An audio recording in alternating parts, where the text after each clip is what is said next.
Hello once again. Today I'm going to be talking about something that I call mining or hitting the mines. And what I mean by that is using primarily two marketplaces, which is eBay and Facebook, to look for bargains or look for things that are overlooked or priced ridiculously low. There's quite a few out there. Both have their pros and cons, so we're just going to have a little see what's what here. So if we start with eBay, it's obviously a worldwide marketplace. You can buy things on there very, very cheaply if you're careful. And not only that, you can sell on there to the world. So it's great in that respect. Now, I've just selected here Coalport figurines. Again, it's a sort of bog standard type thing that I look for, but they can do all right. So the good thing about eBay, it basically things are posted to you, which is always a big advantage.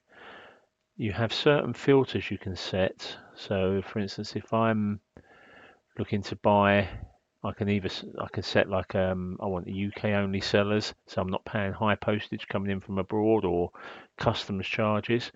And also, I can even go for things which are in a certain distance of my house, so I can sort of say within a radius of 25 miles. That way I can go and have a look, pick it up. That's not very common with eBay though. Um, the other thing with eBay is that you get a certain level of protection. If something turns up damaged, they're pretty good at sort of saying, okay, you need to get your money back, and they'll give you it back. Facebook, on the other hand, tends to be a lot more localized, and again, using the same search criteria, I've put within 60 kilometers. Um, you don't get nowhere near as much, but obviously it is local. You can go and visit to have a look, and quite often it will lead on to more sales. A good example of that was this weekend. I found something that was fantastically priced. It was a tea and dinner service, absolutely beautiful, lovely condition. Went there, had a look, no hesitation in paying for it. Um, because there'll be certain pieces in there that I'll keep, and there'll be others that I can sell to more than get my money back.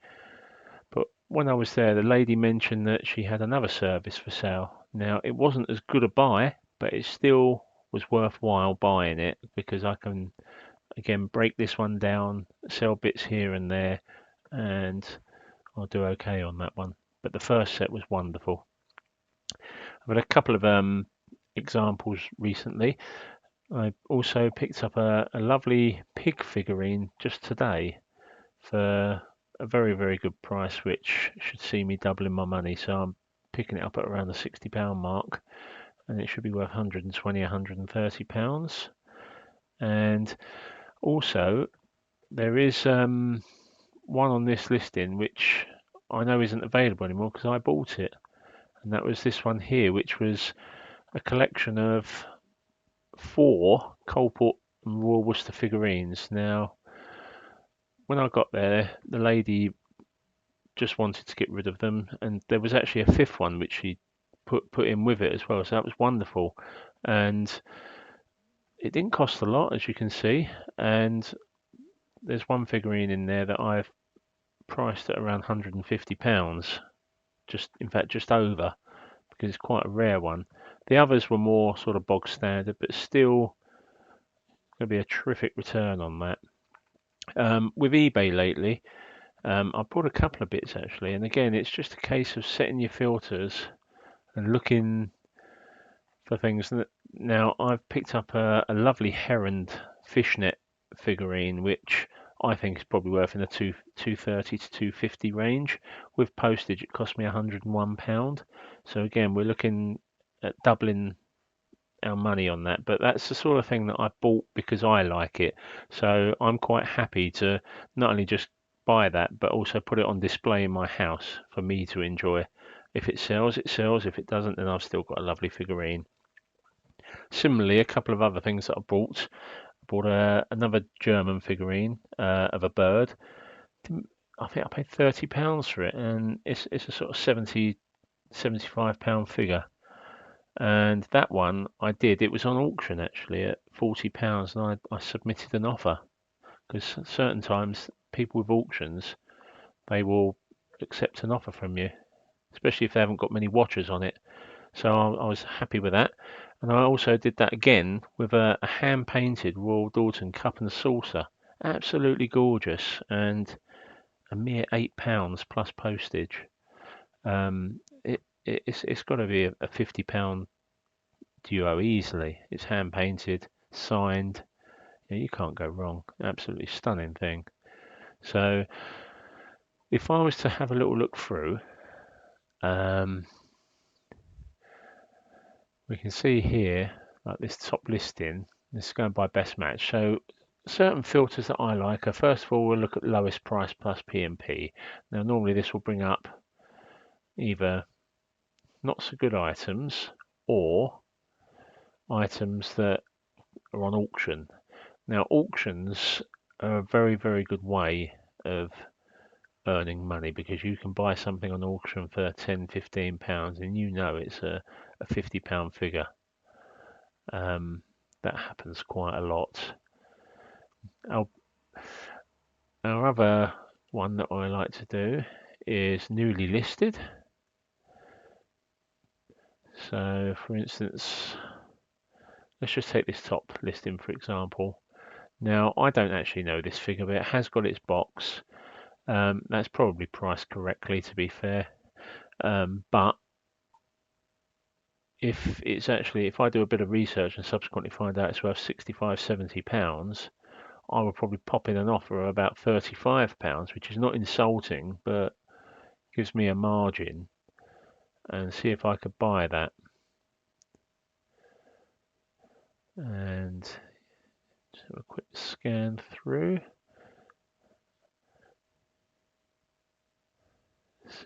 £70.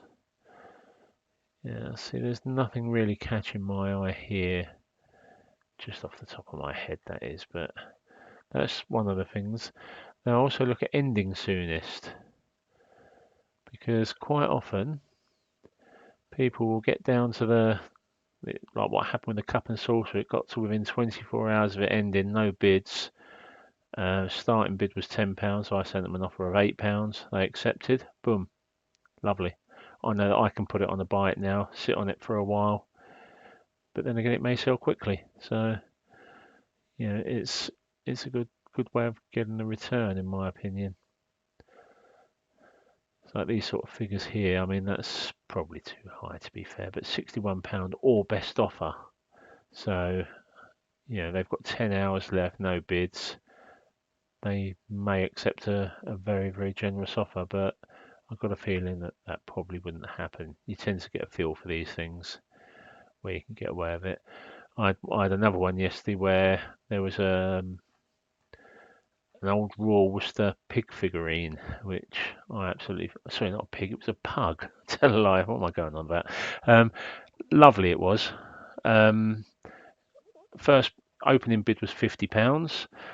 There was 24 hours to go, no bids. So I thought I'd be cheeky. I submitted a £40 offer.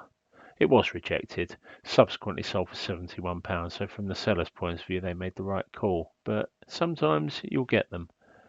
Because again, if I'd have bought that for £40, I would have been putting that on a buy it now at about £85, £90. And from my point of view, it was only 45 or £40 plus postage. So it'd been about £45. So that's how I go mining for things, and I do it on lots and lots of search terms. I'm just clicking on things here like Royal Worcester figurines now, and again I'll go looking for bargains. One other thing that I do is if I get a seller that consistently puts things on auction at respectable prices, I'll save them as a favourite seller, and I've got quite a few of those, and quite often some of the good ones are the charity shops.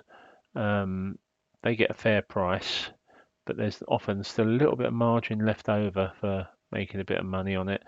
But you also get people that sell professionally on here, and they'll put things on auction, And again, if you're prepared to sit on it for a while, you can turn a decent profit on things. So yeah, it's just how I view things. So just have a little look through here. So these connoisseur collections, see, they're way too expensive. I tend to sell them in the region of 25 to 30 pounds, so I'll never be able to buy those.